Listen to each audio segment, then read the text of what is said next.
ఒక ఊళ్ళో ఆకాశమంతా నల్లటి మబ్బులతో నిండిపోయి చిరుజల్లులు పడుతున్నాయి. ఆ ఊరి రోడ్డు పక్కన ఒక చిన్న బజ్జీల బండి ఉంది. దానిపైన ఒక పాత టార్పాలిన్ కవర్ కట్టి ఉంది. రమేష్ ఎంతో ఓపికగా చిరునవ్వుతో వేడివేడి బజ్జీలు వేస్తున్నాడు. అతడి తండ్రి ప్రసాద్ పక్కనే నిలబడి గిన్నెలు కడుగుతున్నాడు.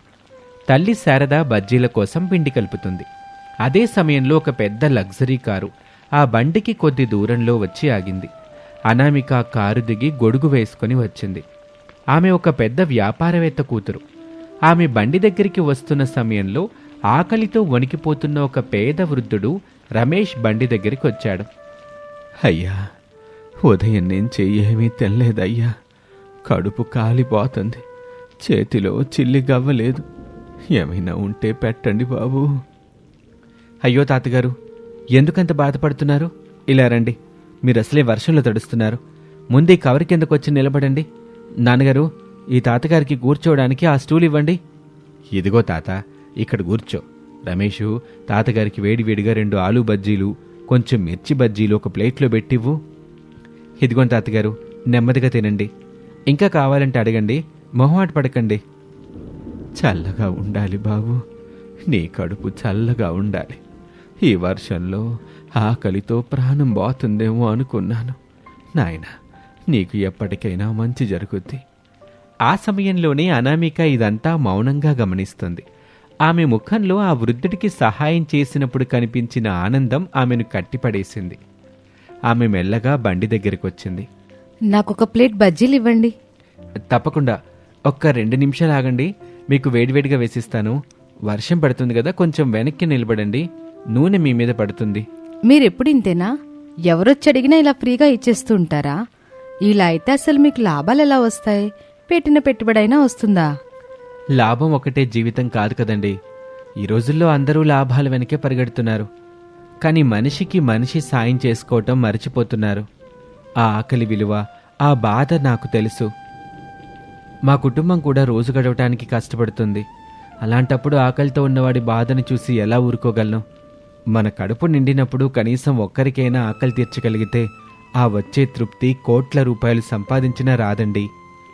అప్పుడు శారద పిండి కలుపుతూ అనామికతో మాట కలిపింది. అవునమ్మా, మావాడు ఎప్పుడు ఇంతే. ఎంత సంపాదించామన్నది ముఖ్యం కాదు, రాత్రి పడుకునేటప్పుడు ఎంత ప్రశాంతంగా పడుకున్నామన్నదే ఆడి సిద్ధాంతం.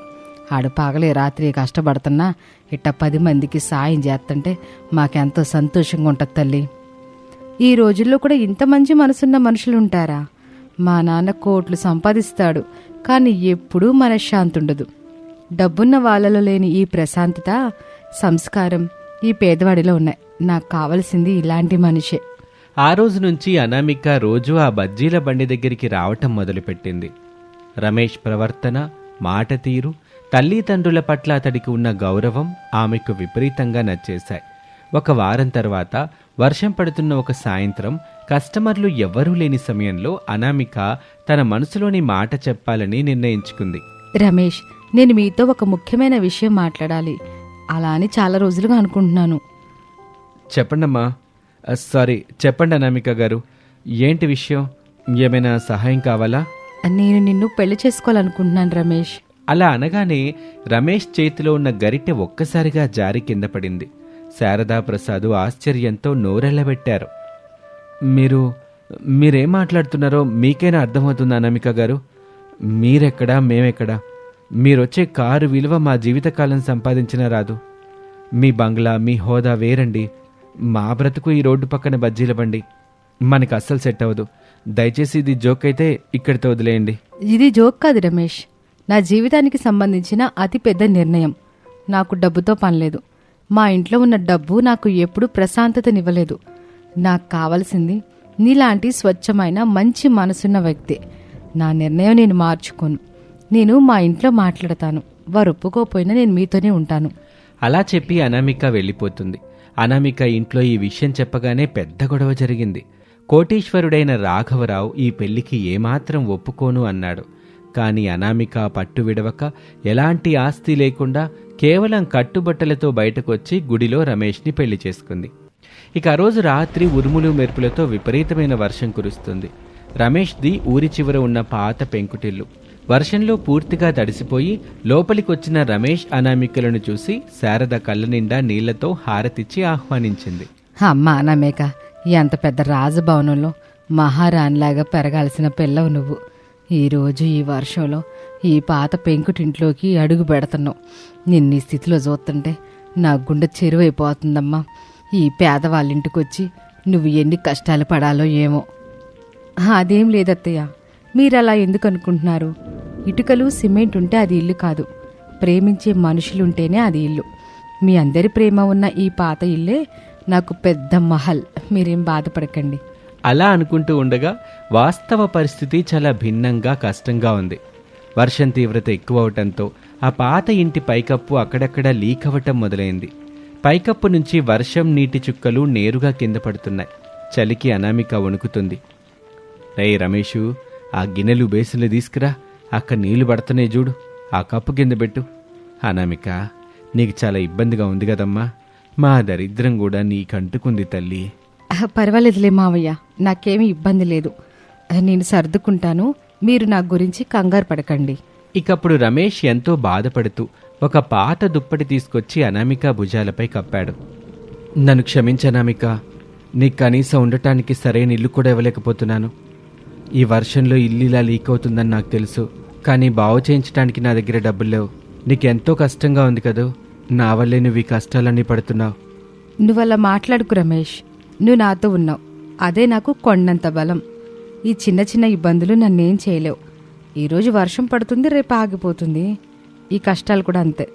మనం కలిసి ఉంటే ఎలాంటి కష్టాన్నైనా జయించొచ్చు.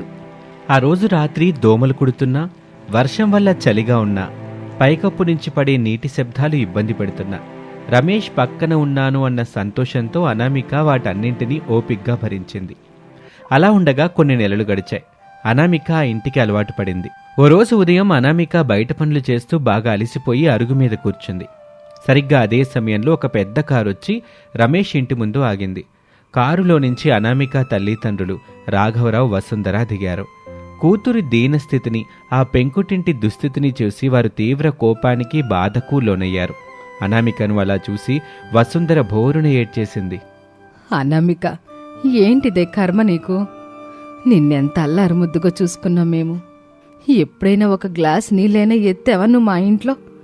ఇక్కడ నీళ్లు తోడుతూ, గిన్నెలు కడుగుతూ, బట్టలు ఉతుకుతూ ఒక పని మనిషిలాగా ఈ దరిద్రంలో ఎలా బ్రతుకుతున్నావు అసలు? నిన్ను చూస్తుంటే నా ప్రాణం పోతుందే.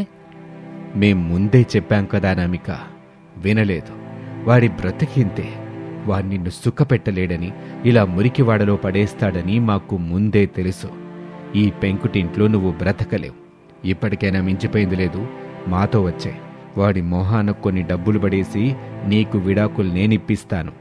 అలా అనగానే రమేష్ తీవ్రమైన అవమానంతో తలదించుకుని నిలబడ్డాడు. శారదా ప్రసాదు భయంతో ఏమీ మాట్లాడలేకపోయారు. కాని అనామిక గట్టిగా నిలబడింది. కోపంగా తన తండ్రి వైపు చూసింది. నాన్న, దయచేసి ఆపండి. రమేష్ని గాని, నా అత్తమామల్ని గాని ఇంకొక మాట అనకండి. అవును, నేనిక్కడ శారీరకంగా ఇబ్బంది పడుతున్నాను, కానీ ఈ ఇబ్బంది తాత్కాలికం. మనసుకి మాత్రం ఇక్కడ ఎంత ప్రశాంతంగా ఉంది. రమేష్ పడుతున్న కష్టం నాకు తెలుసు. ఆయన నన్ను కంటికి రెప్పలా చూసుకుంటున్నారు. నాకు మీ ఆస్తి వద్దు, మీ ఏసీ రూమ్లు వద్దు. నా భర్త ప్రేమే నాకు ముఖ్యం. నన్ను నేను ఈ ఇంటికి కోడలిగా మార్చుకున్నాను. బుద్ధి లేందానా, ఈ ప్రేమ 4 రోజులు మాత్రమే బాగుంటది. ఆకలేస్తే ఈ ప్రేమ నీకు అన్నం పెడుతుందా? ఈ మురికి కూపంలో, ఈ ఇరుకు గదుల్లో జీవితాంతం ఎలా బ్రతుకుతావు? మా పరువు ఎందుకు తీస్తున్నావు? అమ్మా, కష్టాలు మనుషులకు రాక ఎవరికొస్తాయి? ఇవన్నీ శాశ్వతం కాదు. ఒకరోజు మా పరిస్థితి ఖచ్చితంగా మారుతుంది. అప్పటి వరకు నన్ను నా దారిన బ్రతకనివ్వండి. దయచేసి మీరు ఇక్కడి నుంచి వెళ్ళిపోండి. నా భర్తని అవమానించే హక్కు ఇక్కడ ఎవరికీ లేదు. సరే, నీ తలరాత ఇంతే ఉన్నప్పుడు మేమేం చేస్తాం? కర్మ అనుభవించు. ఈ రోజు నుంచి మాకు కూతురు లేదు, నీకు తల్లిదండ్రులు లేరు. మళ్ళీ మా గుమ్మం తొక్కాలని చూడకు. రా వసుంధర, వెళ్దాం. అలా అని వారు కోపంగా కారెక్కి వెళ్ళిపోయారు. అనామిక కళ్ళల్లో నీళ్లు తిరిగాయి. రమేష్ ఆమె దగ్గరికి వచ్చాడు. అతని గుండె భారంగా ఉంది. అనామిక, మీ నాన్నగారు చెప్పింది అక్షరాల నిజం. నా వల్ల నువ్వు ఎన్నో కష్టాలు పడుతున్నావు. నేను నీకు సరైన జీవితం ఇవ్వలేకపోతున్నాను. నన్ను పెళ్లి చేసుకుని తప్పు చేశానని నీకు అనిపిస్తుందా? నన్ను చూస్తుంటే నాకే అసహ్యంగా ఉంది. రమేష్, మళ్ళీ ఆ మాట అనుకో. నా జీవితంలో నేను తీసుకున్న అత్యంత ఉత్తమమైన నిర్ణయం మిమ్మల్ని పెళ్లి చేసుకోవడం. వాళ్ళు డబ్బుందన్న గర్వంతో మాట్లాడారు. మన కష్టాలు త్వరలోనే తీరిపోతాయి. చూస్తూ ఉండండి, నేను మీకు తోడుగా ఉంటాను. అలా అంటూ అనామిక కేవలం ఇల్లు చూసుకోవటమే కాకుండా రమేష్ జీవితాన్ని పూర్తిగా మార్చాలనుకుంది. ఇద్దరూ డిగ్రీలు పూర్తి చేసిన వారే కావడంతో తమ భవిష్యత్తుని తామే నిర్మించుకోవాలని నిర్ణయించుకున్నారు. ఒకరోజు రాత్రి భోజనం తర్వాత అనామిక రమేష్తో కూర్చొని మాట్లాడింది. రమేష్, ఈ బజ్జీల బండి మీదే మన జీవితాంతం ఉండిపోకూడదు. ఇది తప్పు కాదు, కానీ మనం ఇంకా ఎదగాలి. నువ్వు డిగ్రీ చేసావు, నేను కూడా గ్రాడ్యుయేట్నే. మనమిద్దరం సాఫ్ట్వేర్ రంగంలో కానీ వేరే కార్పొరేట్ కంపెనీలో కానీ ఉద్యోగాల కోసం ప్రయత్నిద్దాం. కానీ అనామిక, నేను చాలా రోజులుగా చదువుకి దూరంగా ఉన్నాను. నా బుర్రకి ఇప్పుడు ఆ సబ్జెక్టులు ఎక్కుతాయా? నా వల్ల అవుతుందా? చాలా భయంగా ఉంది. ఎందుకు కాదు రమేష్, కష్టపడితే సాధించలేందేముంది. నేను మీకు సహాయం చేస్తాను కదా. మనం పగలు ఉద్యోగాల కోసం ఆన్లైన్లో కోర్సులు నేర్చుకుంటూ ప్రిపేర్ అవుదాం. సాయంత్రం వేళ బండి చూసుకుందాం. నేనున్నాను కదా, భయాన్ని వదిలే. అలా అనుకుంటూ ఇద్దరూ రాత్రింబవళ్ళు కష్టపడ్డారు. పగలు పాత పుస్తకాలు చదవటం, రాత్రి బండి నడపటం. అనామిక రమేష్కి ఇంగ్లీష్ మాట్లాడడం, ఇంటర్వ్యూలను ఎలా ఎదుర్కోవాలో స్వయంగా నేర్పించింది. రమేష్ ఎంతో శ్రద్ధగా అన్నీ నేర్చుకున్నాడు.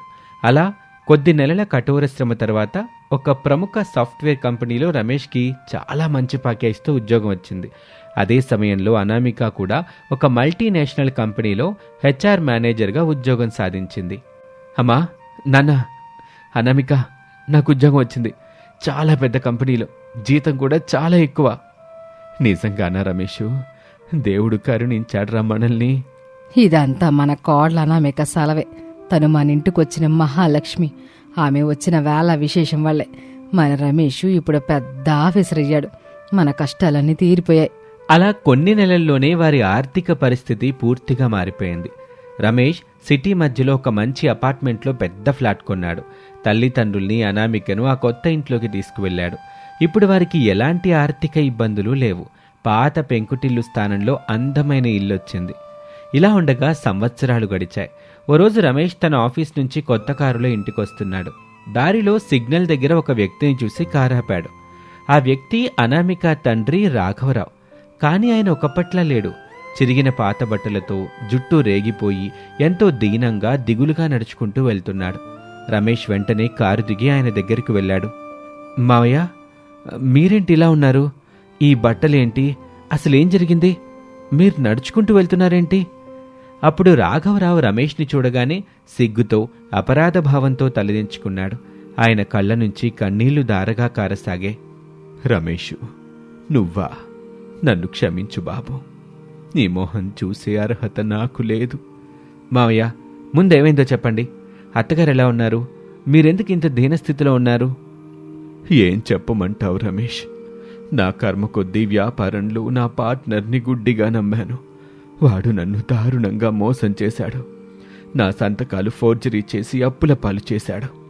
కోర్టు కేసులు, అప్పుల వల్ల ఒత్తిడి తట్టుకోలేక నా సర్వస్వాన్ని అమ్ముకోవాల్సి వచ్చింది. మా ఇల్లు కూడా బ్యాంకు వాళ్ళు జప్తు చేశారు. ఇప్పుడు రోడ్డున పడ్డాం. ఒక చిన్న గది అద్దెకి తీసుకొనుంటున్నాం.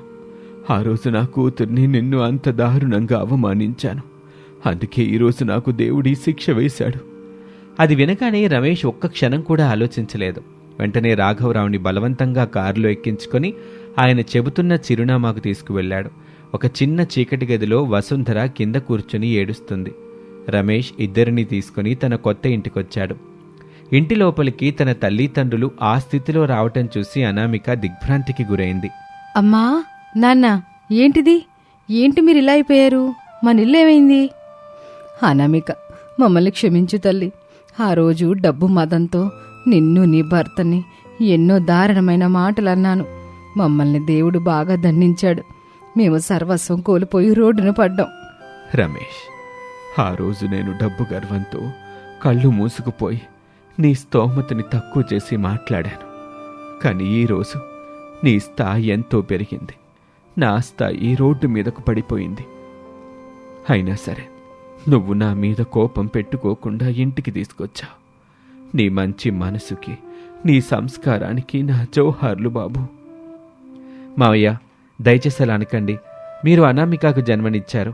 ఆ కృతజ్ఞత ముందు ఈ కోపాలు పంతాలు చాలా చిన్నవి. మీరెప్పటికీ మాకు పెద్దవారే. మీ సమస్యలన్నీ ఇక నుంచి మా సమస్యలు. ఆ అప్పులన్నీ నేను అనామిక కలిసి తీరుస్తాం. మీ వ్యాపారాన్ని మళ్ళీ మీ చేతుల్లోనే నిలబెడతాం. మీరెక్కడికి వెళ్లాల్సిన అవసరం లేదు. మాతో పాటు ఈ ఇంట్లోనే ఉండండి. అవును నాన్న, రమేష్ చెప్పింది నిజం.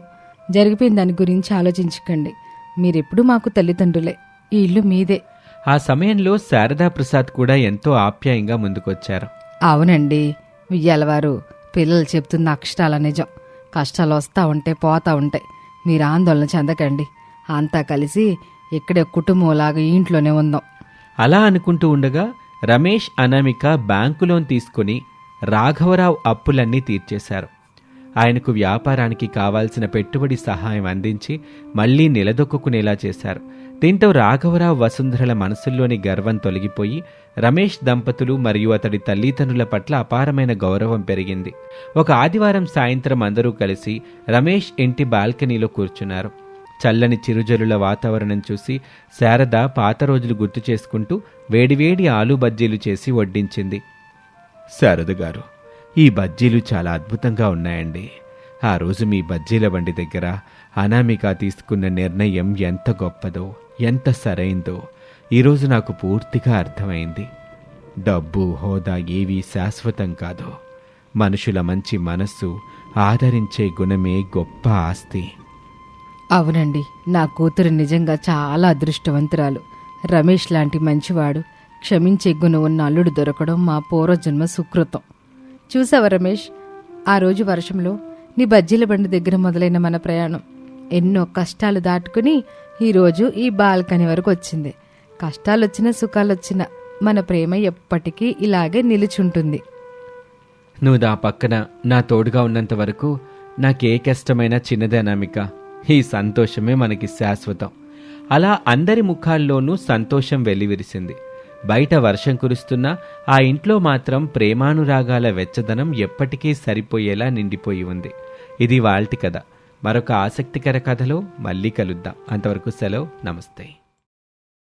ఒక ఊళ్ళో ఆకాశం నల్లటి మబ్బులతో కమ్ముకుని ఉంది. జల్లులు పడటం మొదలై క్రమంగా జోరువానగా మారింది. ఆ రోజు ఇంట్లోని హాల్లో ప్రసాద్ న్యూస్ పేపర్ చదువుతూ ఉండగా శారద వేడివేడిగా కాఫీ కలుపుతుంది.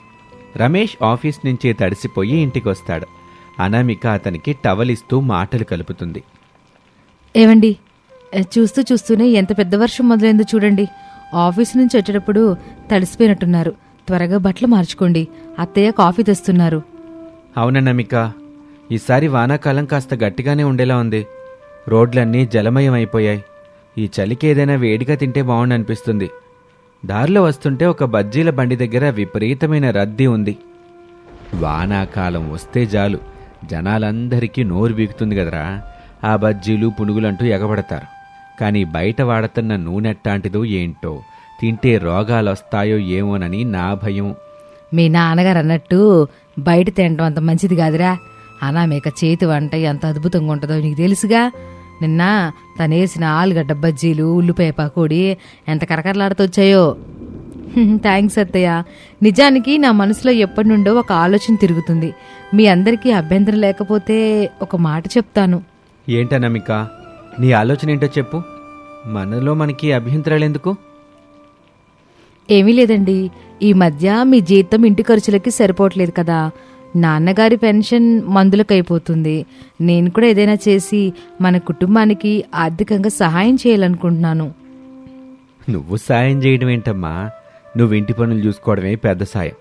ఆడపిల్లవి, నువ్వు బయటికెళ్ళి ఉద్యోగాలు చేయడం ఎందుకు? ఉద్యోగం కాదండి మామయ్య గారు, నాకు వంట బాగా వచ్చు కదా.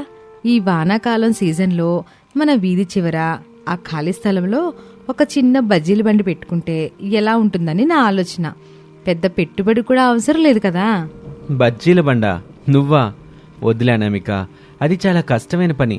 వానలో తడుస్తూ పొయ్యి దగ్గర సెగకి నిలబడి నువ్వు చేయలేవు. పైగా ఇరుగు పొరుగు వాళ్ళు ఏమనుకుంటారు? ఇరుగు పొరుగాళ్ళ గురించి మనకెందుకురా? వాళ్ళేమైనా మనకి పూట కూడి పెడుతున్నారా ఏంటి? అనామిక ఆలోచనలు ఏం తప్పులేదు. కష్టపడి బ్రతకాలనుకోవడంలో నామోషం ఏముంది? అవునత్తయ్య, రోజుకి ఒక 3-4 గంటలు కష్టపడితే చాలు. కనీసం మన ఇంటి అద్దెకిన డబ్బులు వస్తాయి కదా. పైగా నా చేతి వంట మీద నాకు నమ్మకం ఉంది. అందరిలా కాకుండా కొంచెం వెరైటీగా చేద్దామని నా ప్లాను. వెరైటీ అంటే ఇప్పటికే ఆ సుబ్బారావు గాడు వీధి చివరో బండి పెట్టి అన్నీ అమ్ముతున్నాడు కదమ్మా. ఆడికి పోటీగా మనం వెళ్తే గిట్టుబాటు అవుద్దా? వాడు మిరపకాయ, ఆలుగడ్డ, అరటికాయ బజ్జీలు మాత్రమే వేస్తున్నాడు మావయ్య. నేను మన పాతకాలం నాటి కాకరకాయ బజ్జీలు వేద్దాం అనుకుంటున్నాను. కాకరకాయ బజ్జీలా? అబ్బా, చేదుగా ఉంటాయి కదా, ఎవరు తింటారా నమ్మిక? అరే పెచ్చోడా, నీకు తెలీదురా దాని గురించి. దాని రుచి ఎంత బాగుంటుందో. దాన్ని సరిగ్గా చేస్తే మాంసం మొక్క కూడా పనికిరాదు. కాకరకాయల్ని మజ్జిగలో నానబెట్టుకొని ఉప్పు రాసి ఆ చేదు పోయేలాగా చేసి శనగపిండిలో ముంచేస్తే ఆ రుచే వేరు. నా చిన్నప్పుడు మా అమ్మ వేసేదిలే. అవునత్తయ్య, నేను కూడా మా అమ్మ దగ్గర నేర్చుకున్నాను. ఆరోగ్యానికి ఆరోగ్యం, రుచికి రుచి. కేవలం కాకరకాయ బజ్జీలే కాకుండా క్యాబేజీ పకోడీ లాంటివి కూడా చేద్దాం. అలాగేనమ్మాయి, మీ అత్తయ్య కూడా నీకు వంత పాడుతుంది కాబట్టి నేను కాదనలేను. కానీ ఓ షరతమ్మాయి, రాత్రి చీకటి పడిలోపు ఇంటికి వచ్చేయాలి. నేను కూడా ఆఫీస్ నుంచి రాగానే నీకు సాయంగా ఉంటానా నమిక? మనమందరం కలిసే ఈ ప్రయత్నం చేద్దాం. చాలా థ్యాంక్స్ అండి. రేపటి నుండి మొదలు పెడదాం. అలా అనుకుంటూ ఉండగా మరుసటి రోజు సాయంత్రం సమయంలో ఆకాశం చిరుజల్లులతో పలకరిస్తుంది. వీధి చివర ఒక చిన్న తోపుడు బండి మీద అనామిక తన వ్యాపారం ప్రారంభించింది. శుభ్రమైన నూనె, ఇంట్లో రుబ్బిన పిండి, చక్కగా తరిగిన కూరగాయలు. రమేష్ పక్కన నిలబడి ప్యాకింగ్ చేస్తున్నాడు. ఒక బోర్డు మీద స్పెషల్ చేదులేని కరకరలాడే కాకరకాయ బజ్జీ అని రాసి ఉంది. మొదటి కస్టమర్ వచ్చాడు. ఏమ్మా, కొత్తగా పెట్టినట్టున్నావు ఈ బండి? ఈ కాకరకాయ బజ్జీ ఏంటి వెరైటీగా ఉంది? చేదుగా ఉంటే మాత్రం నా డబ్బులు వాపస్ ఇస్తావా? తప్పకుండా ఇస్తానండి. ఒక్కసారి రుచి చూడండి. మీకు నచ్చకపోతే డబ్బులు ఇవ్వద్దు. రమేష్, బాబుగారికి ఒక ప్లేట్ కాకరకాయ బజ్జీ ఇవ్వండి. అలా అనగానే రమేష్ ఒక పేపర్ ప్లేట్లో వేడివేడి బజ్జీలు, ఆ పక్కనే ఉల్లిపాయలు, నిమ్మకాయ బద్దా పెట్టి ఇచ్చాడు. కస్టమర్ ఒక్క ముక్క నోట్లో వేసుకుని ఆశ్చర్యపోయాడు. అరే, భలే ఉందమ్మా, అస్సలు చేదు లేదు. లోపల కాకరకాయ ముక్క మెత్తగా ఉడికింది, పైన పిండి కరకరలాడుతోంది. అద్భుతం. నా కోసం మరో 2 ప్లేట్లు పార్సిల్ కట్టు. మా ఆవిడికి కూడా తీసుకెళ్తాను. షుగర్ పేషెంటు, కాకరకాయ మంచిది కదా. ధన్యవాదాలండి, తీసుకోండి. అలా చూస్తూ ఉండగానే వారం రోజులు గడిచాయి. అనామిక కాకరకాయ బజ్జీల గురించి ఆ నోట ఈ నోట పడి వీధి మొత్తం తెలిసింది. వానాకాలం చలికి వేడివేడిగా కాకరకాయ బజ్జీలు తినటానికి జనాలు క్యూ కట్టడం మొదలుపెట్టారు. ఇది పక్కనే బండున్న సుబ్బారావు కంట పడింది. వాడికి వ్యాపారం తగ్గిపోవటంతో అసూయ మొదలైంది. చూడు ఎలా ఎగబడుతున్నారో జనాలు. నిన్నటిదాకా నా బండి దగ్గర క్యూ కట్టిన వాళ్ళంతా ఆ కోడలి పిల్ల బండి దగ్గరికి వెళ్తున్నారు. ఏముందా కాకరకాయలో? అది చేదు లేకుండా ఎలా చేస్తుంది? నా వ్యాపారం ఇలాగే అయితే నేను రోడ్డున పడ్డం ఖాయం. దీన్ని ఇలాగే వదిలేయకూడదు, ఏదో ఒకటి చెయ్యాలి. అలా అనుకుంటూ ఉండగా సుబ్బారావు బుర్రలో ఒక కుట్ర మెదిలింది. తన దగ్గరికి వచ్చే పాత కస్టమర్లతో మెల్లగా అనామిక బండి గురించి తప్పుగా మాట్లాడడం మొదలుపెట్టాడు. ఆ మాటలు వీధంతా వ్యాపించాయి. ఏమండి రావుగారు, మీరీ మధ్య కొత్త బండి దగ్గర కాకరకాయ బజ్జీలు తింటున్నట్టున్నారుగా, జాగ్రత్త అండోయ్. ఎందుకు సుబ్బారావు, చాలా రుచిగా ఉంటున్నాయి, చేదు అస్సలు లేదు. అదేనండి అసలు కిటుకు. కాకరకాయ చేదు లేకుండా ఎలా ఉంటుంది? దానికి ప్రకృతి ఇచ్చిన లక్షణం చేదు. కానీ ఆ పిల్లందులో ఏవో రసాయనాలు కలుపుతుందంట. ఆ చేదు చావడానికి ఫార్మసీలో దొరికి ఏదో పొడి తెచ్చి ఆ పిండిలో కలుపుతుందంట. అందుకే ఆ మందు వల్ల కరకరలాడతా వస్తున్నాయి. మొన్న రాత్రి నేను స్వయంగా చూశాను. నిజమా? అయ్యో బాబోయ్, మన ఆరోగ్యానికి మంచిది కదా అని తింటే వాళ్ళు ప్రాణాలతో చెలగాటమాడుతున్నారా? ఇంకా చచ్చినా బండే పేలను.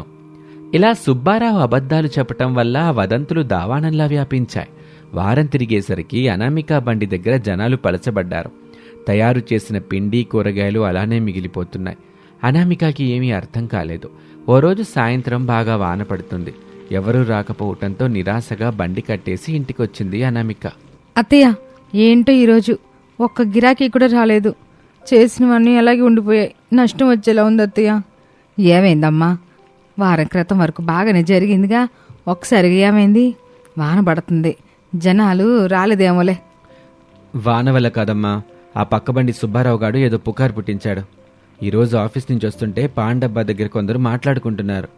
అనామిక కాకరకాయలో చేతిపోవటానికి అందులో ఏవో కెమికల్స్ కలుపుతుందని, అది తింటే కిడ్నీలు పాడవుతాయని ఆ సుబ్బారావు ఊరంతా ప్రచారం చేశాడు. చూసావా, నేను ముందే చెప్పాను ఇదంతా మనకు అవసరమా అని. ఎవడో ఏదో అంటాడు, మన పరువు బజారున పడుద్ది. రేపటి నుంచి ఆ బండి తీయడం మానేయండి. నేను ఏ తప్పు చేయలేదు మామయ్య. నేనెంత స్వచ్ఛంగా చేస్తానో మీకు తెలుసు కదా. కేవలం మజ్జిగ ఉప్పు మాత్రమే వాడుతున్నాను. ఇలా నిందలు వేస్తుంటే నా వల్ల కావడం లేదు. మనం బండి ఆపేద్దాం. నా వల్ల మీ పరువు పొడవు నాకు ఇష్టం లేదు. నోరు ముయ్యండి ఇద్దరు. తప్పు చేయనప్పుడు తల ఎందుకు ఉంచుకోవాలి? నిజాయితీగా వ్యాపారం చేస్తున్నప్పుడు ఎవడో ఏదో వాగాడని మనం ఎందుకు వెనక తగ్గాలి? ప్రసాదు, మీరు భయపడకండి. మా అనామేక, నువ్వు ఏడవబాకమ్మా. ఆ సుబ్బారావు గడి ఆటలు ఎట్టా గట్టించాలో, మన నిజాయితీ ఏంటో ఆ జనాలకి ఎట్టా నిరూపించాలో నాకు బాగా తెలుసు. నువ్వేం చేస్తావమ్మా? జనాలు గుడ్డిగా వాడి మాటలు నమ్మేశారు. మనం వెళ్ళి బ్రతిమిలన్నా వాళ్ళు వినరు. వాళ్ళకి బ్రతిమలాడితే అర్థం కాదురా, కళ్ళకు గట్టినట్టు చూపించాలి. రేపు సాయంత్రం వర్షం పడినా సరే నువ్వు బండి పెట్టానామేక, మిగతాది నేను చూసుకుంటాను. ఇది నా పూచి.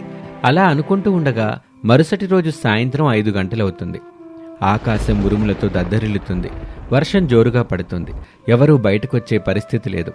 సుబ్బారావు తన బండి దగ్గర టార్పాలిన్ కప్పుకొని కూర్చున్నాడు. అనామిక భయం భయంగా తన బండి దగ్గర నిలబడి ఉంది. అప్పుడే ఆ జోరు వానలో ఒక పెద్ద గొడుగేసుకొని చేతిలో ఒక పెద్ద సంచితో శారద అక్కడికొచ్చింది. అత్తయ్య, ఈ వాన్లో మీరెందుకొచ్చారు? పైగా సంచేంటి? జారి పడతారు. ఇంటికెళ్ళండి. అనామేక, ఈవేళ మన సత్తా ఏంటో వీధి జనాలకు తెలియాలి. బండి మీద ఉన్న ఆ టార్పాలిన్ తీసే, స్టవ్ వెలిగించు. అది వినగానే శారద మాటలకి ఆ పక్కనే ఉన్న సుబ్బారావు ఉలిక్కిపడ్డాడు. చుట్టుపక్కల ఇళ్లలో వాళ్ళు కూడా కిటికీల నుంచి ఏం జరుగుతుందా అని ఆసక్తిగా చూడ్డం మొదలుపెట్టారు. శారద తన చేతిలోని సంచిలో నుంచి వస్తువుల్ని బండి మీద పెట్టింది. అనామేక, ఇట్రా చూడు, ఈరోజు బజ్జీలు నేనేస్తాను. నీకేమో ఆ కెమికల్స్ కలపడం సరిగ్గా రావడం లేదాయే, నేను కలుపుతానురా. అప్పుడు శారద మాటలు విని కిటికీల నుంచి చూస్తున్న జనాలు ఆశ్చర్యపోయారు. సుబ్బారావు ముఖంలో ఆనందం, దొరికిపోయారు అన్న భావము కనిపించింది. అందరూ బండి దగ్గరికి రావటం మొదలుపెట్టారు. రండి బాబులారా, రండి. మా కోడలో బజ్జీల పిండిలో ఏంటంటే పొళ్ళు కలుపుతుందని, రసాయనాలు వాడుతుందని ఈ వీధిలో ఒక పెద్ద మనిషి ప్రచారం చేస్తున్నాడుగా. అందుకే ఈవేళ ఈ రసాయనాలు ఏంటో మీకు నేనే స్వయంగా చూపిద్దామని వచ్చాను. ఆ సమయంలో అందరూ సైలెంట్గా చూస్తున్నారు. శారద బండి మీద ఉన్న ఒక డబ్బా మూత తీసింది. చూడండి, ఈ మా పెరట్లో కాసిన కాకరకాయలు అంటూ శారద ఒక గిన్నె చూపిస్తూ, ఇందులో ఉన్నదే కెమికల్ వాటర్ కాదు బాబులారా, మా సొంత చేతులతో చిలికిన మజ్జిగ. అందులో కళ్ళు పేసి కలిపాను. ఈ కాకరకాయ ముక్కల్నే గంటసేపు ఇందులో నానబెడితే అందులో ఉన్న చేదు మొత్తం ఈ మజ్జిగ లాగేసుకుంటుంది. ఇది ఏ డాక్టర్ చెప్పిన మందు కాదు. 100 ఏళ్ల క్రితం మన అమ్మమ్మలో నానమ్మలో కనిపెట్టిన అద్భుతమైన వంటల రహస్యం. అది విన్నాక జనాల్లో చిన్నపాటి గుసగుస మొదలైంది. అందరూ శారద వైపు ఆసక్తిగా చూస్తున్నారు. ఇక పిండి అంటారా, ఇది మార్కెట్లో కన్నా కల్తీ శనగపిండి కాదు. నేనే స్వయంగా మరపట్టించిన శనగపప్పు పిండి. ఇందులో కొద్దిగా బియ్యం పిండి, వాము, జీలకర్ర, కొంచెం కారం కూడా కలిపా. ఏవి ఆ కెమికల్స్? ఎక్కడున్నాయో ఎవరైనా చూపిస్తారో వచ్చి?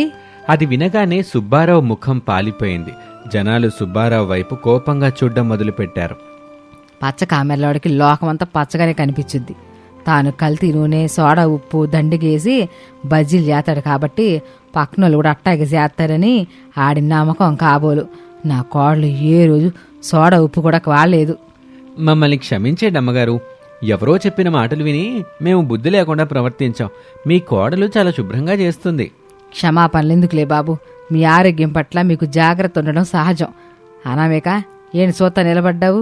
అదిగో నూనె కాగింది, నేను పిండిలో ముంచుతాను, నువ్వు వాయిల్ చేసే. ఈ జోరు వాన్లో వచ్చిన ఈ జనాలందరికీ ఇవాళ బజ్జీలు నా వైపు నుండి ఉచితం. అందరికీ వేడివేడిగా పంచు. అలా అనగానే అనామిక ఆనంద బాష్పాలతో అత్తగారితో కలిసి బజ్జీలు వేయటం మొదలుపెట్టింది. వేడివేడి నూనెలో బజ్జీలు పడుతుంటే వచ్చే ఆ సువాసన వానగాలికి వీధంతా వ్యాపించింది. జనాలు క్యూలో నిలబడి వాళ్ళ నిజాయితీని మెచ్చుకుంటూ బజ్జీలు తీసుకున్నారు. ఒకరు తిని మరొకరికి చెప్పడంతో ఆ వానలో కూడా బండి దగ్గర జాతరలా జనం పోగయ్యారు. నన్ను క్షమించమ్మా, వ్యాపారం పోతుందనే భయంతో, అసూయతో చాలా పెద్ద తప్పే చేశాను. మీ నిజాయితీ ముందు నేను ఓడిపోయాను. ఇంక మీ జోలికి రాను. పర్వాలేదండి సుబ్బారావు గారు, మీరు పొరపాటు తెలుసుకున్నారు, అదే చాలు. మీ వ్యాపారం మీరు చేసుకోండి, మా వ్యాపారం మేము చేసుకుంటాం. దేవుడు అందరికీ అన్నం పెడతాడు. ఆ రోజు శారద చేసిన పనితో అనామిక బండికి విపరీతమైన పేరొచ్చింది. నిజాయితీ గల బజ్జీల బండి అని చుట్టుపక్కల కాలనీల వాళ్ళు కూడా రావటం మొదలుపెట్టారు. కాకరకాయ బజ్జీలకి పేటెంట్ వచ్చినంత పనయింది. 2 నెలలు తిరిగేసరికి వానాకాలం ముగిసింది. వ్యాపారం 3 పువ్వులు 6 కాయలుగా సాగింది. ఒకరోజు ఇంట్లోని హాల్లో అందరూ కూర్చుని ఉన్నారు. రమేష్ టేబుల్ మీద డబ్బులు లెక్క పెడుతున్నాడు. ప్రసాద్ సంతోషంగా చూస్తున్నాడు. హబ్బా అనామిక, ఈ వానాకాలం సీజన్లో మనకు పెట్టుబడి ఖర్చులు అన్నీ పోను దాదాపు 50,000 రూపాయల వరకు లాభం వచ్చింది తెలుసా? ఇది నా 2 నెలల జీతంతో సమానం. అవునమ్మా అనామిక, నీ కష్టమేమీ వృధాగా పోలేదు. నాడు నేను వద్దని తప్పు చేశాను. ఈరోజు నీ వల్లే మన కుటుంబం ఆర్థికంగా నిలబడింది తల్లి. ఇందులో నా గొప్ప ఏమీ లేదు మావయ్య, అంతా అత్తయ్య చలవే. ఆ రోజు వానలో అత్తయ్య అలా వచ్చి ఆ వదంతులను తిప్పికొట్టకపోతే నేనిప్పుడు ఆ బండి మూసేసి ఇంట్లో కూర్చునేదాన్ని. పెచ్చదాన, అత్త అంటే ఆడపడుచులకే కాదు, కోడలకు కూడా తల్లి లాంటిదే. నీ నిజాయితీ మీద ఉన్న నమ్మకం నన్ను ఆ రోజు బయటికి నడిపించింది. కుటుంబ బాగు కోసం కష్టపడే కోడలు దొరకడం మా అదృష్టం. ఏదేమైనా ఇవాళ మాత్రం ఒక సెలబ్రేషన్ జరగాలి. అనామిక, వెళ్ళి వేడివేడిగా కాకరకాయ బజ్జీలు వేసుకురా అని అనగానే అందరూ ఒక్కసారిగా నవ్వారు. బయట మళ్లీ సన్నగా చిరుజల్లు మొదలైంది. కానీ ఆ ఇంట్లో మాత్రం సంతోషాల వాన కురుస్తుంది. అత్తాకోడళ్ల అనుబంధం, నిజాయితీ ఉంటే ఏ ఆటంకాన్నైనా దాటొచ్చు అని ఆ కుటుంబం నిరూపించింది. ఇది ఇవాల్టి కథ. మరొక ఆసక్తికర కథలో మళ్ళీ కలుద్దాం. అంతవరకు సెలవు, నమస్తే.